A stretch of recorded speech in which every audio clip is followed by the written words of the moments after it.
Vamos a hablar un poco de diagnóstico de neovascularización coroidea y los dos métodos, igual que el día de ayer, OCT y angiografía. Y la angiografía, la pregunta, ¿sigue vigente para el diagnóstico? Por supuesto que sí.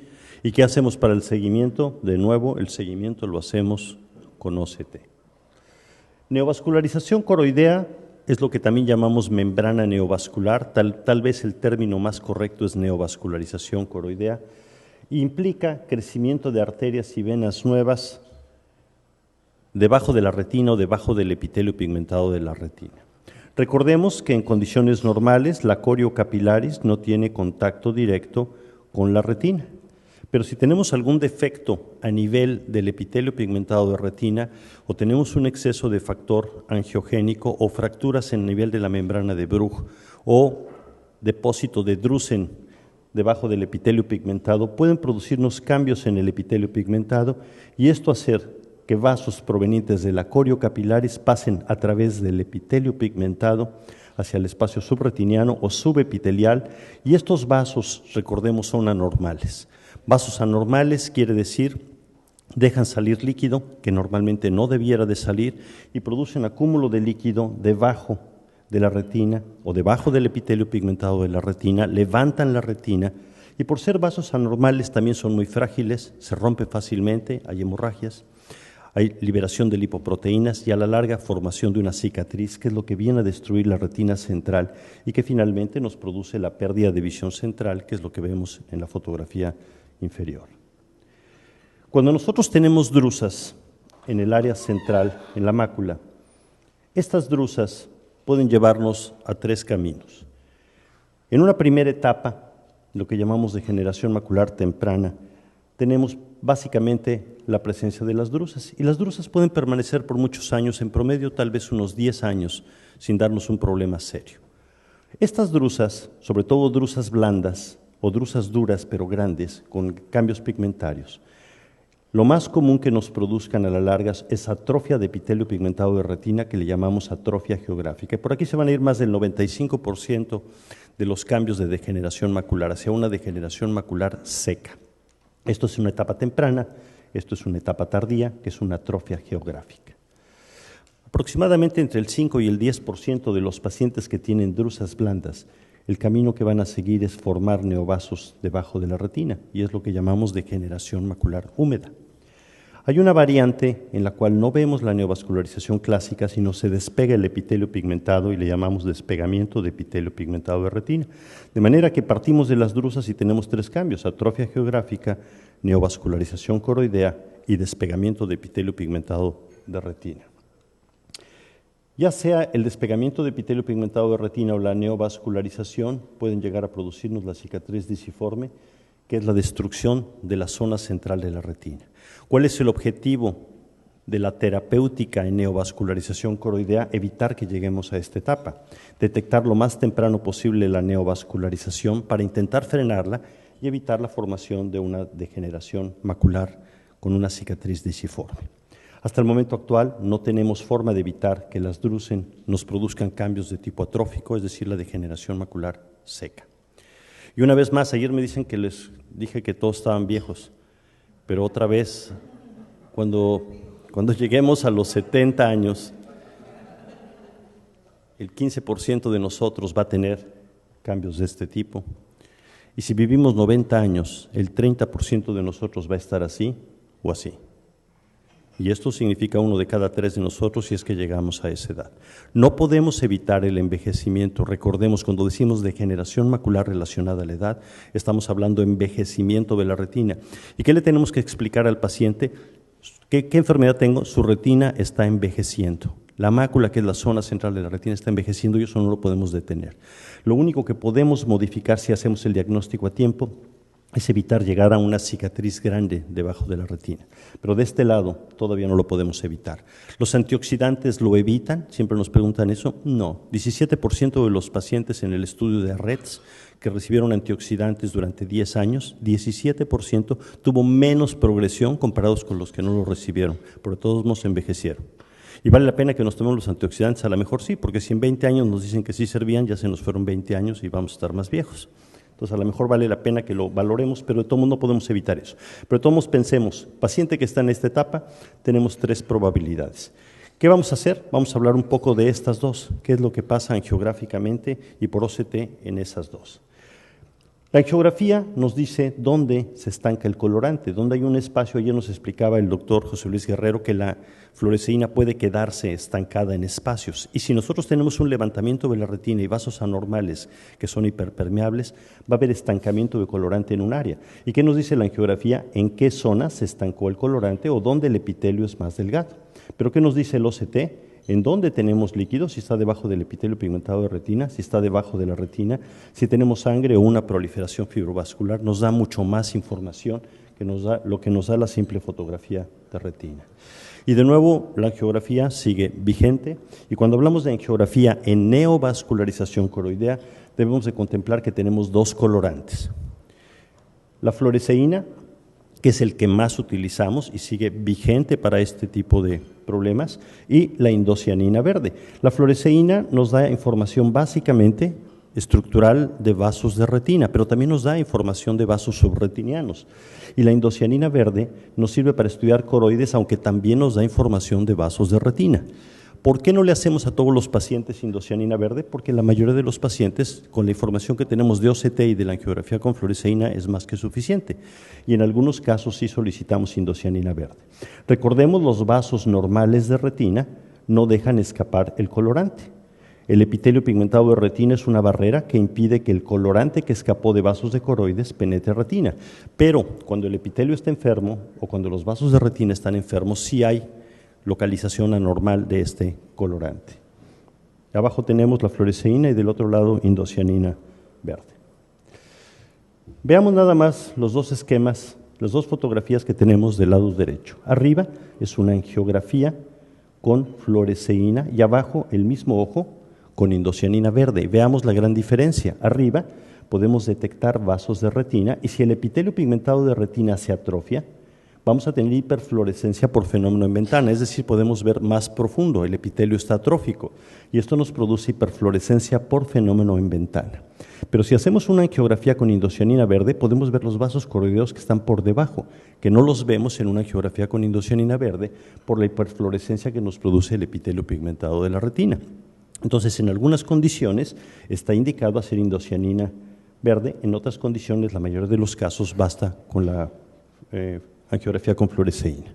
Vamos a hablar un poquito más adelante en la plática de la autofluorescencia, que es algo que se está poniendo más de moda y que nos da algunos datos sugestivos de que esa retina está envejeciendo más pronto o que puede muy probablemente rápido desarrollar cambios severos. De nuevo, los puntos verdes es la fluoresceína, que se encuentra dentro de un vaso sanguíneo, un capilar normal de retina, no escapa si el vaso de retina es normal, pero si el vaso es anormal, como sucede en la retinopatía diabética, se escapa la fluoresceína.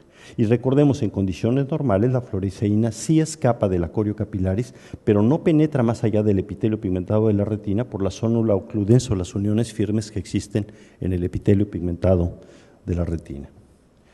Cuando hablamos de circulación, debemos recordar que está separada la circulación de retina de la de coroides. Los vasos coroideos son más gruesos y de trayecto más corto que el vaso de la arteria central de la retina. Por lo tanto, el colorante llega más rápido a la coroides que lo que llega a los vasos propios de retina. De ahí que cuando estemos buscando una neovascularización coroidea, siempre intentemos buscar qué sucedió en fases tempranas. ¿Por qué? Porque mi neovascularización parte de estos capilares. Si yo me voy a fases tardías, ya se llenaron los vasos de retina y no puedo detectar si realmente aquí hay algún problema. Entonces siempre nos interesan fases tempranas y también fases tardías. ¿Y por qué? Porque estos vasos provienen de los vasos de la coroides y aquí vemos un paciente en el cual no se han llenado los vasos retinianos. Lo que tenemos es un flush coroideo, una hiperfluorescencia coroidea normal, no es patológico, pero nada más para recordarnos que se llena primero la coroides que la retina. Si en este esquema analizamos arriba en verde dónde va la fluoresceína y abajo dónde va la fluoresceína en coroides, nuestra barrera es el epitelio pigmentado. ¿Y qué se destruye en la degeneración macular? El epitelio pigmentado de retina. Se destruye porque aparecen neovasos, se adelgaza el epitelio y lo que buscamos nosotros es la relación entre los vasos de coroides, el epitelio pigmentado de retina y los vasos de retina. Entonces aquí nos interesan fases tempranas y fases tardías cuando vamos a estudiar neovascularización. Mencionaba el doctor José Luis Guerrero ayer en su conferencia de angiografía un fenómeno que se llama escape con estancamiento. Quiere decir que hay vasos anormales que dejan salir ese colorante, pero el colorante se queda atrapado y nos produce una zona de hiperfluorescencia perfectamente definida. Se levantó la retina en ese sitio, pero se queda atrapado el colorante. El colorante no pasó a cavidad vítrea, se quedó debajo de la retina. Y esto es clásico de la neovascularización coroidea que llamamos neovascularización clásica. Desafortunadamente no todos los pacientes presentan una neovascularización de este tipo. Con esa neovascularización ni siquiera necesitamos un OCT para estar seguros de que tiene neovasos, estamos seguros de que tiene neovasos. Además de eso hay una zona de hiperfluorescencia alrededor, que eso es atrofia de epitelio pigmentado de retina, y hay un borde hipofluorescente alrededor, que puede estar dado por epitelio pigmentado de retina desplazado, porque lo veamos en sentido tangencial, o por presencia de sangre. Y mencionaba también el doctor José Luis Guerrero que hay dos fenómenos que debemos de buscar en una angiografía, y los dos fenómenos los buscamos en neovascularización, son hipofluorescencia e hiperfluorescencia. Y observen este paciente, tiene una zona de hipofluorescencia subretiniana. ¿Cómo sabemos que es subretiniana? Los vasos de retina pasan encima de la zona de hipofluorescencia. Y esto es una zona de hipofluorescencia por bloqueo. Aquí probablemente hay sangre. Pero además tenemos una zona de hiperfluorescencia en el borde. Entonces tenemos los dos fenómenos en neovascularización coroidea. Los dos fenómenos los vamos a observar al igual que el estancamiento. Y lo vemos por fases. ¿En qué fase encontré la hiperfluorescencia? ¿En qué fase encontré la hipofluorescencia? Y a veces la clínica nos ayuda. Siempre que vamos a interpretar una angiografía, lo ideal es tener la foto clínica a un lado. Paciente que vemos con líquido subretiniano y vemos sangre subretiniana. ¿Cómo sabemos que es subretiniana? El vaso de retina pasa sobre la hemorragia. Ya tenemos el diagnóstico, se tiene neovascularización coroidea. Tres datos nos hacen pensar por clínica que hay una neovascularización coroidea: líquido, exudados lipídicos o sangre. Cuando encontramos cualquiera de los tres o los tres, ya sabemos que probablemente el paciente tiene una neovascularización coroidea. La clínica nos ayudó. Pero ¿qué nos dice la angiografía? Nos confirma lo que nosotros estamos pensando. Los vasos de retina pasan por encima, quiere decir que esta hemorragia es subretiniana o subepitelio pigmentado, y además tiene una zona de hiperfluorescencia que corresponde al escape de los vasos anormales que están por debajo de retina. Y esos componentes son habituales en ese tipo de patología. Y aquí tenemos las variedades que podemos encontrar. Paciente con una neovascularización clásica, paciente con atrofia de epitelio pigmentado. Vemos los vasos coroideos, no aumenta la fluorescencia y es fenómeno en ventana. Paciente con neovascularización bien definida.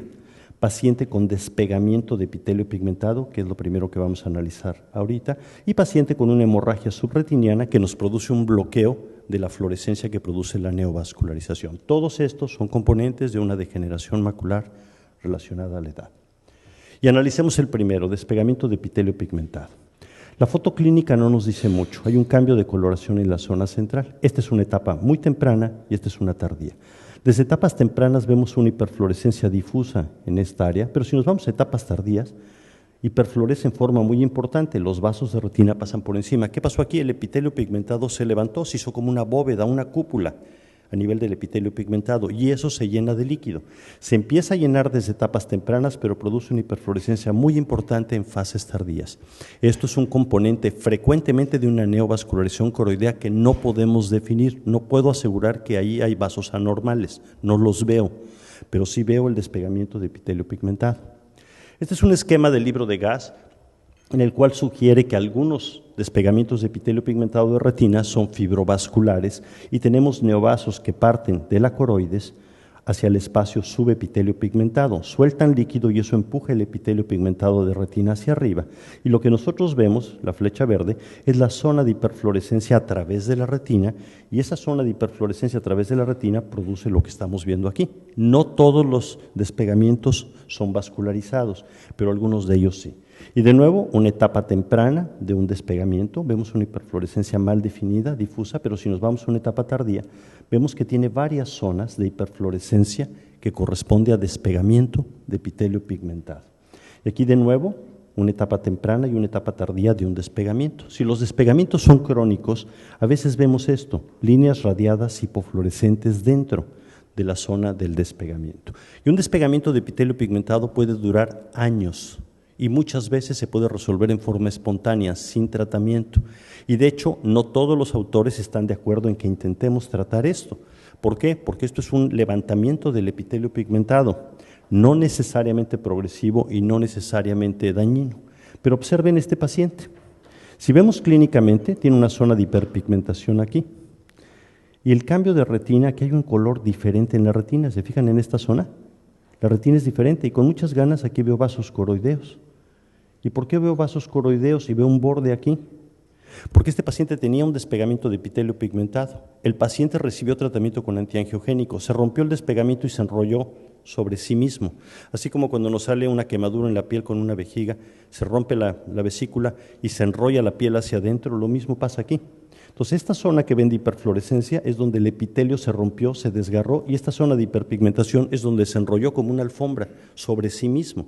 Y esto se llama desgarro de epitelio pigmentado. Puede ser hemorrágico o no hemorrágico y se produce después de despegamientos de epitelio pigmentado grandes en forma espontánea, después de tratamiento con terapia antiangiogénica o después de tratamiento con fotocoagulación o terapia fotodinámica. Riesgo de despegamientos grandes de epitelio pigmentado, ruptura, aunque puede haber ruptura espontánea como vemos aquí. Esta es la mamá de un oftalmólogo que yo traté con terapia antiangiogénica. Cuando yo la empecé a tratar, la paciente veía 20/60. 2 semanas después, 20/400. ¿Por qué? Por desgarro de epitelio pigmentado.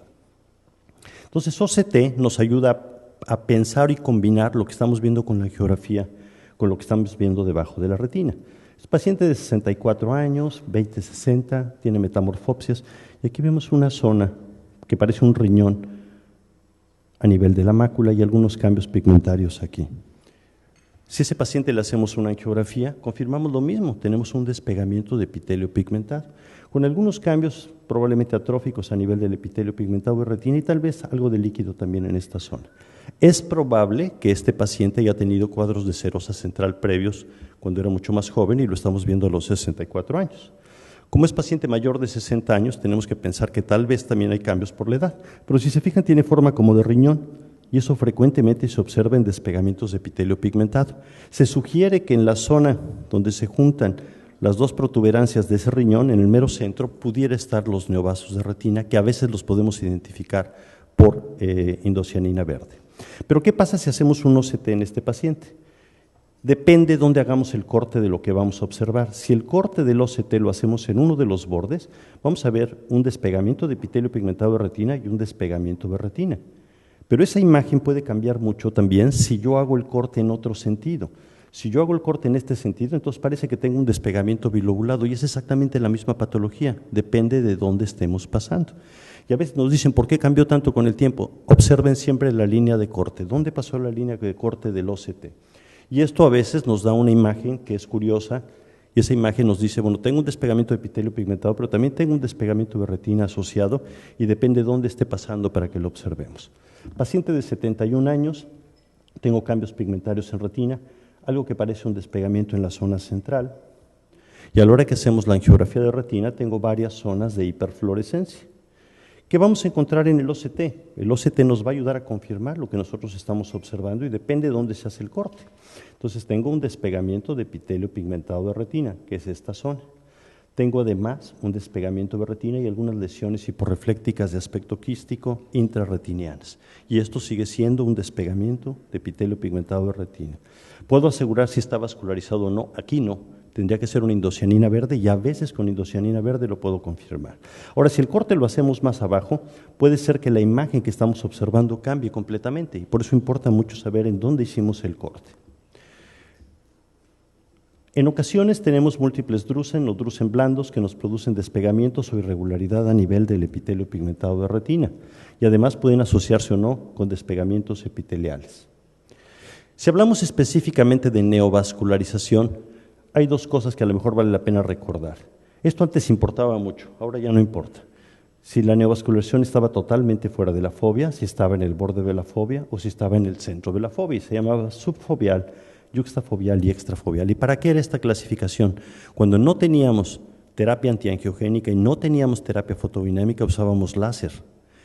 Aquellas que estaban extrafoveales no dudábamos en fotocoagularlas. Aquellas que estaban yuxtafoveales podíamos fotocoagular y explicarle al paciente que le iba a bajar la visión. Y aquellas que eran subfoveales le bajábamos la visión con la fotocoagulación. Ya no nos interesa tanto ser tan precisos en esa localización. Tampoco nos interesa saber ahora si es clásica, mínimamente clásica o si es oculta. ¿Por qué? Porque eso lo usábamos para criterios de terapia fotodinámica. Ahora lo que nos interesa es saber, ¿hay neovascularización o no? Porque realmente el criterio terapéutico cambia.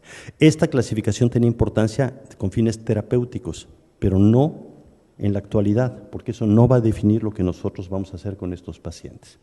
Neovascularizaciones subfoveales quiere decir que debajo de la fobia tenemos vasos anormales y esos vasos anormales nos están produciendo hiperfluorescencia. Y si se fijan aquí hay algo curioso, pareciera ser que tiene un vaso de entrada y un vaso de salida. Y esto ahorita vamos a hablar de que existen variantes en la neovascularización. Cuando encontramos un borde bien delimitado, hiperfluorescente, con un borde hipofluorescente, podemos decir tenemos una neovascularización clásica subfoveal, no tenemos duda, el diagnóstico ya está ahí.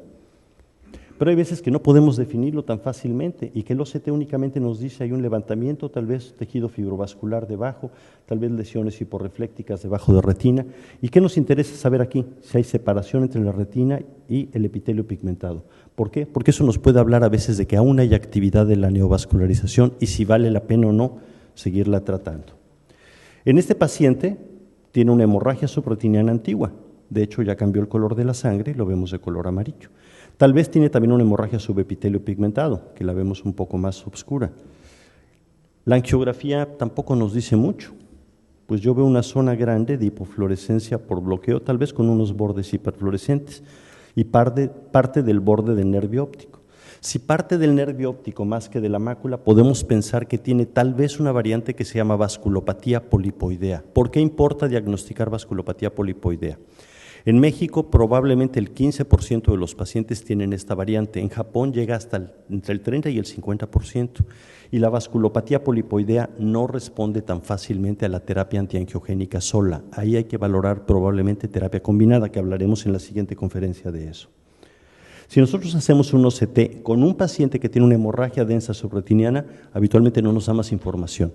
Lo único que me dice es sí hay líquido entre el epitelio pigmentado y la retina, pero no tiene penetración importante a nivel de la sangre. No veo debajo de la hemorragia.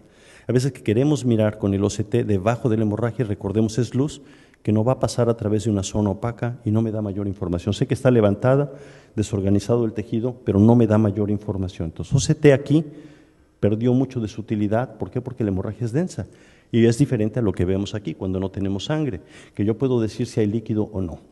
Y recordemos, podemos tener retina levantada, podemos tener zonas hiporreflécticas intrarretinianas, podemos tener sangre subretiniana y podemos tener quistes intrarretinianos. Son cambios que habitualmente observamos. Este es un paciente de 80 años con una degeneración macular ya antigua, que tuvo neovascularización y tal vez todavía esté activa. ¿Y qué me sugiere que todavía pudiera estar activa? La presencia de exudados lipídicos subretinianos. Puede ser que haya sido tratado, pero también ya tengo vasos anormales con cicatrización e hiperpigmentación en el centro. Entonces, tal vez esto fue la lesión original y tal vez sigue exudando y sigue creciendo. OCT me da mucha información en estos casos, a veces no.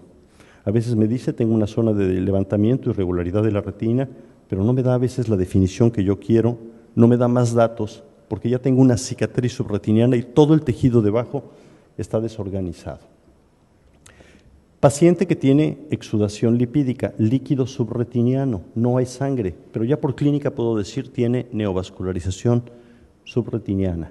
Esta neovascularización subretiniana es tratada con antiangiogénico. Lo que yo busco en el seguimiento es si hay líquido o no y que la lesión no crezca. Yo mido el grosor de la retina, yo mido dónde existe líquido. Si encuentro líquido o engrosamiento de retina, puede ser que tenga actividad y eso sería indicativo para seguirlo tratando. Ahora, se ha puesto de moda la autofluorescencia y la autofluorescencia, cualquiera de los artículos recientes que revisen va a hablarles de autofluorescencia. ¿Qué es la autofluorescencia? Son imágenes derivadas de la estimulación con luz sobre moléculas fotorreactivas, particularmente lipofucina. Esto que estamos viendo aquí no tiene colorante, no se ha inyectado ningún colorante, únicamente estamos buscando autofluorescencia. En condiciones normales el nervio óptico se ve de color muy oscuro, los vasos de retina muy oscuros y la fobia oscura. Y vean en un paciente con degeneración macular. Tenemos 3 fenómenos que se describen cuando hablamos de autofluorescencia. La autofluorescencia normal, la ausencia de autofluorescencia y la hiperautofluorescencia. Y uno diría, si estamos hablando de fluorescencia, ¿se usó fluoresceína? No, aquí no hemos usado ningún colorante, únicamente estamos estimulando la lipofuscina y ver el cambio de coloración. Entonces tenemos la autofluorescencia normal, la hiperautofluorescencia y la hipoautofluorescencia o ausencia de fluorescencia normal. ¿Y qué importancia tiene? Bueno, recordemos, estamos estimulando moléculas que están a nivel del epitelio pigmentado y ahora se ha utilizado mucho para valorar el crecimiento de las lesiones atróficas o dónde están apareciendo nuevos drusen a través del tiempo y hacer un mapeo o un pronóstico del paciente que está teniendo degeneración macular relacionada a la edad.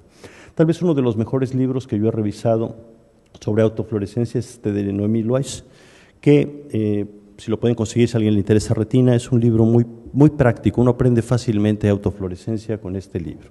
¿Y qué mostramos aquí? Zona de atrofia de epitelio pigmentado, aquí el diagnóstico se hace por clínica, pero ¿qué observamos en nosotros por autofluorescencia? La zona de epitelio que ya se perdió, pero la zona donde tenemos drusen o zonas que van con el tiempo a progresar y va a atrofiarse un poco más retina. Y se utiliza ahora tal vez como un dato pronóstico. Y vamos a hablar de 2 variantes más de la neovascularización. Observen un punto hiperfluorescente en este paciente, en el sector temporal de la mácula, y de nuevo tiene un vaso aferente y un vaso eferente. Eso se llama proliferación angiomatosa retiniana. Es una variante de neovascularización en la cual se unen vasos de retina y vasos de coroides. Tenemos un vaso aferente y la respuesta no es tan buena, a veces con terapia antiangiogénica, y hay que combinar, a veces con láser y a veces con terapia fotodinámica. Y la otra variante es esto, vasculopatía polipoidea con 2 formas, macular y peripapilar. ¿Qué significa esto? Que tenemos crecimiento de neovasos, pero parecen pólipos. ¿Se fijan así como se ven los pólipos de los corales? Crece un vasito y se hace como una bolita en uno de los bordes. Aquí vemos la variante macular.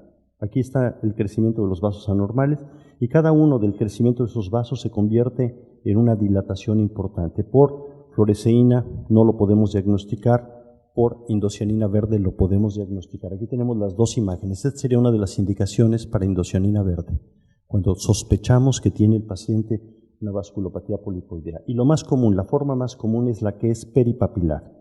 Y aquí en la angiografía con fluoresceína vemos unos puntos hiperfluorescentes en el borde más temporal de la zona de hiperfluorescencia. Pero por indocianina verde descubrimos los pólipos, esos vasos anormales con dilataciones en el borde. Problema de esta variante, no responde fácilmente a terapia antiangiogénica y a veces ya lo hemos inyectado muchas veces y no tenemos la respuesta que queremos. Soliciten ahí una indocianina verde. Si la persona que la hace tiene experiencia, tal vez les pueda confirmar el diagnóstico de vasculopatía polipoidea. ¿Y cuál es la importancia de diagnosticarlo? Cambiar el patrón terapéutico. Y de nuevo, esto produce dilataciones como si fueran pólipos y a veces comunicaciones con los vasos coroideos. En resumen, podemos decir, tenemos 2 colorantes, indocianina verde y fluoresceína. Fluoresceína sigue vigente. La indocianina verde no la solicitamos de entrada en todos los pacientes. ¿Por qué no? Por el costo y porque sería un gasto innecesario en muchos de los pacientes. Y recordar que cuando tenemos un paciente con esta patología, con degeneración macular relacionada a la edad inicial, angiografía de retina con fluoresceína más OCT, si lo vamos a tratar el seguimiento, habitualmente lo hacemos con OCT. ¿Y tenemos que hacerle un OCT cada vez que inyectamos al paciente? No. Podemos inyectarlo 4 o 5 meses después, repetimos, seguimos inyectando 4 o 5 meses después, lo volvemos a repetir. Hay gente que lo hace cada vez y me parece un gasto innecesario y antiético, porque no me va a dar mucha información. Tal vez al mes me puede dar información si está respondiendo o no, pero me parece antiético que cada vez que lo inyecten le hagan un OCT. No creo que sea correcto, porque me puedo esperar 3 o 4 meses y repetirlo y ver si realmente está respondiendo en forma adecuada. Muchas gracias.